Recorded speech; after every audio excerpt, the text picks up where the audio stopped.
Hi viewers, welcome to our channel. ప్రస్తుతం మనతో పాటు senior journalist Damoh Balaji sir ఉన్నారు. వారితో ఒకసారి మాట్లాడదాం. సార్ నమస్కారం. సార్ నమస్తే సార్, జగన్ గారికి అండ్ షర్మిల గారికి మధ్య రిలేషన్ ఏ విధంగా ఉందో మనం చూస్తూ ఉన్నాం. అయితే ఇప్పుడు తన చెల్లిని తన ఇంటికి రమ్మని అన్నయ్య పిలుస్తున్నట్టు కొన్ని వార్తలు, ఆర్టికల్స్ రావడం ఇవన్నీ కూడా చూస్తున్నాం. పుట్టింటికి రా చెల్లి అన్న వేలో మరి ఏ విధంగా చూడొచ్చు అంటారు సార్? అదే అంటే ఇది చాలా కామెడీ ట్రాక్ స్టార్ట్ అయిందని చెప్పుకోవచ్చు మనం తెలుగు రాజకీయాల్లో. షర్మిల ఈసారి అంటే ఇప్పటివరకు ఏంటంటే అక్కడ పవన్ కళ్యాణ్ కావచ్చు, లేకపోతే పాల్ కావచ్చు, వీళ్ళందరూ కామెడీని యాడ్ చేశారు. కొత్తగా షర్మిల ఇప్పుడు వెళ్ళి అక్కడ యాడ్ చేస్తుంది. ఇక్కడ ఆల్మోస్ట్ సైలెంట్ అయిపోయింది. ఇక్కడ కూడా ట్రై చేస్తుంది ఆమె. ఇక్కడ ఆమెకి ఏమీ రేవంత్ రెడ్డి వర్గం ఆమెని అలో చేయలే. దాంతో ఆమె ఇప్పుడు అక్కడ ట్రై చేసుకుందామని వెళ్తుంది. అయితే ఇక్కడ ఏంటంటే మీడియా వార్ ఒకటి ఎప్పుడు కూడా అక్కడ నడుస్తుంది. ఇక్కడ అంత ఉండదు, ఎందుకంటే కేసీఆర్ ఏకపక్షంగా మీడియాని తొక్కేస్తాడని చెప్పచ్చు. కానీ అక్కడికి వచ్చేసరికేమో మీడియా వార్ అనేది రెండు వైపులా బలమైన మీడియా ఉంది. ఇటు వైసీపీకి మీడియా ఉంది, ఇటు తెలుగుదేశానికి ట్రెడిషనల్ మీడియా ఉంది, తర్వాత సోషల్ మీడియా కూడా రెండు పార్టీలకి బలంగా ఉంది. అందువల్ల ఏమవుతుందంటే అదేదంటారు కదా, నాయన పుల్లొచ్చిలాగా ఏమీ లేకపోయినా కూడా క్రియేట్ చేయడం అనేది కనబడుతుంది. అయితే ఇక్కడ షర్మిల విషయంకి వచ్చేసరికి ఆమె కొంత స్పెక్యులేషన్కి ఆమె కూడా చోటు ఇచ్చినట్టుగా మనం చెప్పుకోవచ్చు. అంటే ఫీలర్లని వదులుతారు కదా, అలాగా. అంటే రెండు విషయాలు చోటు చేసుకున్నాయి. ఒకటి, ఆమె చంద్రబాబు దగ్గరికి వెళ్ళి ఆమె విజయమ్మ వాళ్ళ కొడుకు పెళ్ళికి సంబంధించిన కార్డు ఇచ్చి ఆహ్వానించింది ఒకటి. రెండవది, లోకేష్కి క్రిస్మస్ గిఫ్ట్లు పంపడం. ఈ రెండు అనేది ఒక సిగ్నల్ అని చెప్పుకోవచ్చు మనం. అంటే మామూలుగానే వైఎస్ఆర్ ఫ్యామిలీకి నారా ఫ్యామిలీకి మధ్య వైరం ఎంత ఉందో మనం చూస్తున్నాం ఎప్పటి నుంచో. అటువంటిది ఈమె వైఎస్ఆర్ ఫ్యామిలీ తరపున లోకేష్కి గిఫ్ట్లు పంపడం అనేది జనాల్లో ఒక డ్రామా స్టార్ట్ అయిందని చెప్పుకోవచ్చు మనం. అంటే వైఎస్ఆర్ ఫ్యామిలీలో ఫస్ట్ గొడవ స్టార్ట్ అయింది సునీత విషయంలో. అంటే వివేకానంద రెడ్డి హత్య విషయంలో సునీత బయటికి రావడం, సో ఆమె ఆరోపించడం, అక్కడ ఒక డ్రామా స్టార్ట్ అయింది. దాని తర్వాత సునీత కడప నుంచి తెలుగుదేశం నుంచి పోటీ చేయబోతుందని కూడా స్పెక్యులేషన్స్ వచ్చాయి. ఎందుకంటే సునీతకి సుప్రీంకోర్టులో అడ్వకేటు ఎవరో కాదు, సిద్ధార్థ లోద్రానే. ఆయన ఆల్రెడీ తెలుగుదేశం అడ్వకేటు, అటు రామోజీరావు కూడా ఆయన చేశారు. కాబట్టి వాళ్ళే ప్రొవైడ్ చేశారు ఆమెకి ఫైనాన్స్ కూడా. ఎందుకంటే ఆయన బడ్జెట్ అందరికి తెలిసి, ఇప్పుడు ఆయనకి పర్ డేకి ఎంత అవుతుంది అనేది అందరికి ఐడియా ఉంది. సో అంత బడ్జెట్ సునీత పెట్టుకుంటుందా? కాబట్టి దీని వెనక తెలుగుదేశం ఉందన్న ఆరోపణలు వైసీపీ క్యాంప్ నుంచి ఉన్నాయి.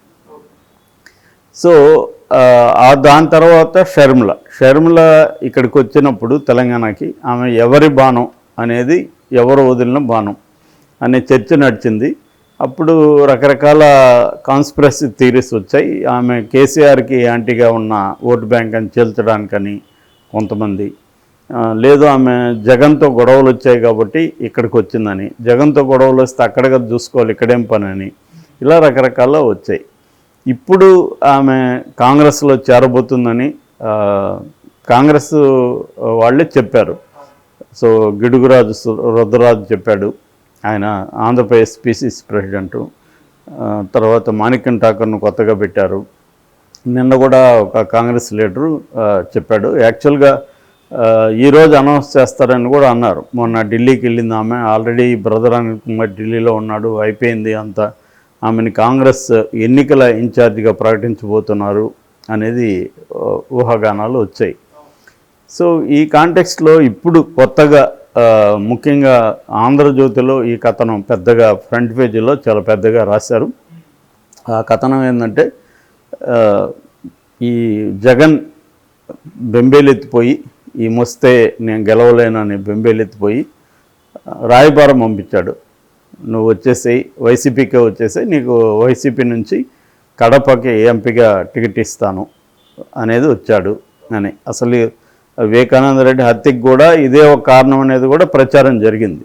దాన్ని నమ్మేవాళ్ళు నమ్ముతున్నారు, నమ్మని వాళ్ళు నమ్మట్లేదు. అంటే షర్మిలాకి ఇమ్మని ఆయన గొడవ చేస్తాడని, షర్మిలాకి ఇవ్వలేదు కాబట్టి ఆయన గొడవ చేస్తాడని చెప్పి ఆయన్ని చంపేశారని. సరే, అవి మనం చాలాసార్లు చెప్పుకున్నాం కాబట్టి దాని మీదకి వద్దు. సో అందువల్ల ఇప్పుడు మళ్ళీ ఆమె ఎంపీగా కాంగ్రెస్ నుంచి అక్కడ కంటెస్ట్ చేయబోతుంది అనేది అంటున్నారు. సో జగన్ పంపించాడనేది కథనం సారాంశం. దీన్ని పట్టుకొని ఇంకా అన్ని సోషల్ మీడియాలో అంతా కూడా వస్తుంది. సో ఆంధ్రజ్యోతి కథనం ఏంటంటే సుబ్బారెడ్డి పంపించింది వాళ్ళ ఆయన దగ్గరికి, ఆమె దగ్గరికి. ఆమెమో చాలా స్ట్రాంగ్గా కౌంట్ ఇచ్చింది. ఇప్పుడు గుర్తొచ్చానా మీకు, నేను అప్పుడు ఎన్ని ఇబ్బందులు ఉన్నప్పుడు, రోడ్డును పడ్డనప్పుడు నన్ను ఎందుకు పట్టించుకోలేదు మీరు, అదేంది మనమంతా ఒక కుటుంబం కదా అని సుబ్బారెడ్డి చెప్తే, కుటుంబం ఇప్పుడు గుర్తొచ్చిందా మీకు అని ఆమె గట్టిగా ఇచ్చింది. నన్ను వదిలేసేయండి, నాకు కొన్ని ప్లాన్స్ ఉన్నాయి, నా ప్లాన్స్ ప్రకారం నేను వెళ్తానని ఆమె రానని చెప్పింది. సో వైసీపీ శ్రేణులు షాక్లో ఉన్నారు. ఇది కథనం. అంటే జరిగిందా లేదు ఎవరికి తెలియదు. విశ్వసనీయ కథనాలు అంటే ఇప్పుడు డైలాగ్ వర్షన్ కూడా రాశారు వాళ్ళు. మామూలుగా మన ఆంధ్రజ్యోతి చూస్తే ఇప్పుడు కూడా డైలాగ్ వర్షన్ కూడా రాస్తుంటారు. అంటే వాళ్ళిద్దరు మాట్లాడుకున్న డైలాగ్ ఎవరు బయటికి వదలాలి, సుబ్బారెడ్డి అన్న వదలాలి లేకపోతే షర్మిలా వదలాలి. మరి సుబ్బారెడ్డి అయితే వదలడు, ఎందుకంటే ఆయన వైసీపీ అతను కాబట్టి. షర్మిలానే వదిలి ఉండాలి. మరి షర్మిల ఏమన్నా ఆంధ్రజ్యోతికి చెప్పిందేమో మనకు తెలియదు. ఏమైనా డైలాగ్ వర్షన్ అయితే అది. సో ఇది ఎంత నిజం అయి ఉండొచ్చు అనేది చర్చిస్తే, నిజంగా జగన్కి థ్రెట్ ఉందా దీనివల్ల? ఆమె వస్తే థ్రెట్ ఎప్పుడు ఉంటుందంటే, ఆమె కాంగ్రెస్లో చేరి తెలుగుదేశంతో పొత్తులోకి వెళ్తే ఖచ్చితంగా జగన్కి ఛాలెంజ్ అవుతుంది. ఎందుకంటే జగన్కి వ్యతిరేక ఓటు చీలకుండా పోలరైజ్ అవుతుంది ఒకవైపుకి, అప్పుడు జగన్కి ఇబ్బంది. అట్లా కాకుండా ఆమె సపరేట్గా కంటెస్ట్ చేసింది అనుకో, కంటెస్ట్ చేసినప్పుడు జగన్ పార్టీలో జగన్ టికెట్లు నిరాకరించిన వాళ్ళ మెజారిటీ వాళ్ళు ఆమె దగ్గరికి వెళ్ళే అవకాశాలు ఉన్నాయనేది ఒక వార్త వస్తుంది. ఎందుకు అంటే వాళ్ళకి తెలుగుదేశంలో ప్లేస్ లేదు. ఎందుకంటే తెలుగుదేశం జనసేన పొత్తులో ఉన్నాయి, బీజేపీ కూడా పొత్తుకి ఒప్పుకుంటుందో లేదు, ఇంకా ఫైనల్ కాలేదు. ఏదేమైనా వాళ్ళు కొత్తగా ఇప్పుడు వచ్చిన రెబల్స్, అక్కడి నుంచి వచ్చిన వాళ్ళకి టికెట్ ఇచ్చే పరిస్థితి తెలుగుదేశంలో లేదు. కాబట్టి వాళ్ళకున్న ఆల్టర్నేటివ్ ఇంకేంటి, కాంగ్రెస్లోకి వెళ్తే కొద్దిగా కొత్త ఉత్సాహం వస్తుంది, టికెట్లు గ్యారంటీగా వస్తాయి. రెండోది కాంగ్రెస్ వాళ్ళు కొత్త కాదు, ఎక్కువ మంది 90% వైసీపీలో ఉన్నవాళ్ళు కాంగ్రెస్ నుంచి వెళ్ళిన వాళ్ళే. కాబట్టి ఒక గర్వాపసి లాంటిది అన్నమాట వాళ్ళకి.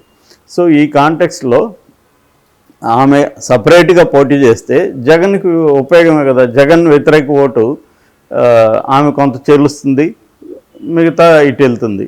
అప్పుడు తెలుగుదేశానికి కదా ఇబ్బంది అనేది ఎక్కువ మంది అనుకుంటున్న విషయం. కానీ తెలుగుదేశం మీడియా మాత్రం ఆమె వల్ల ఖచ్చితంగా జగన్కే ఇబ్బంది. ఎందుకంటే జగన్ ఓటుని ఆమె చేలుస్తుంది, జగన్కు పడే ఓటే ఆమె చేలుస్తుంది అనేది వాళ్ళు చెప్తున్నారు. దానికి ఎగ్జాంపుల్గా ఇక్కడ ట్రయాంగిల్ ఫైట్ జరిగినప్పుడు కేసీఆర్కి యాంటీ ఓట్ని చీల్చుంటే కేసీఆర్ కదా బాగుపడాలి, ఇక్కడ జరగలేదు కదా అనేది ఎగ్జాంపుల్ చూపిస్తున్నారు. మరి ఆమె నిజంగా చేల్చగలదా, ఆమెకి ఎంత ఇది ఉంది అసలు? రెండోది కాంగ్రెస్కి అక్కడ 1% కూడా ఓట్ల శాతం లేదు గతంలో. ఇప్పుడు మెరుగవడానికి అక్కడ ఏం చేశారు కాంగ్రెస్ వాళ్ళు ఎలాంటి హోప్ ఇస్తున్నారు? ఇక్కడంటే మనకి కాంగ్రెస్ ఒక హోప్ క్రియేట్ చేయగలిగింది. ఇప్పుడు కొత్తగా వచ్చిన కాంగ్రెస్, కొత్తగా వచ్చిన షర్మిల ఏం చెప్తుంది? మహా అంటే జగన్ విమర్శించవచ్చు, నాకు అన్యాయం చేశాడని చెప్పచ్చు, ఓకే. ఇప్పుడు ప్రాబ్లం ఏంటంటే కుటుంబంలో పదవులు ఇస్తేమో కుటుంబ పార్టీలని విమర్శలు, ఈకపోతేమో చెల్లికే చేయనోడు ఎవరికి చేస్తాడని. సో రెండు వైపులా ఉంటుంది. చెల్లికి ఎందుకు చేయాలి? చెల్లికి చేయాలంటే ఏదైనా ప్రత్యేకంగా ఆస్తిలో ఇంకోటి చేయాలి, రాజకీయాలకి ఎందుకు ఆమెకు పదవులు ఇవ్వాలి అనేదానికి ఆన్సర్ లేదు. సో ఇటువంటి స్పెక్యులేషన్లు ఇంకా కూడా మనకు పెరగబోతున్నాయి. అది కొద్ది కాలం తర్వాత స్పెక్యులేషన్లుకి చోటు ఉండదు, ఎందుకంటే ఎలక్షన్ దగ్గరకు వచ్చేస్తాయి కాబట్టి అందరూ కూడా ఓపెన్ అప్ అవ్వాల్సి వస్తుంది. ఓపెన్ అప్ అయితే బ్యాటిల్ ఎవరెవరికి మధ్య జరగబోతుంది. పొత్తులు ఇప్పటికీ చంద్రబాబు బీజేపీని ట్రై చేస్తున్నాడు పొత్తులకి సంబంధించి. ఆయన ఫస్ట్ ప్రయారిటీ అదే. ప్లాన్ బిగా సెకండ్ ఆప్షను కాంగ్రెస్ ఉంది. సో కాంగ్రెస్ బీజేపీ రిజెక్ట్ చేస్తే కాంగ్రెస్ దగ్గరికి చంద్రబాబు వెళ్తాడు. అప్పుడు షర్మిల కలిసే అవకాశం ఉంది. అయితే షర్మిల మరి తెలుగుదేశంతో ఎందుకు ఫ్రెండ్లీగా ఉంటుంది అనే దానికి ఆన్సర్ కూడా త్వరలోనే మనకి దొరికే అవకాశం అయితే ఉంది.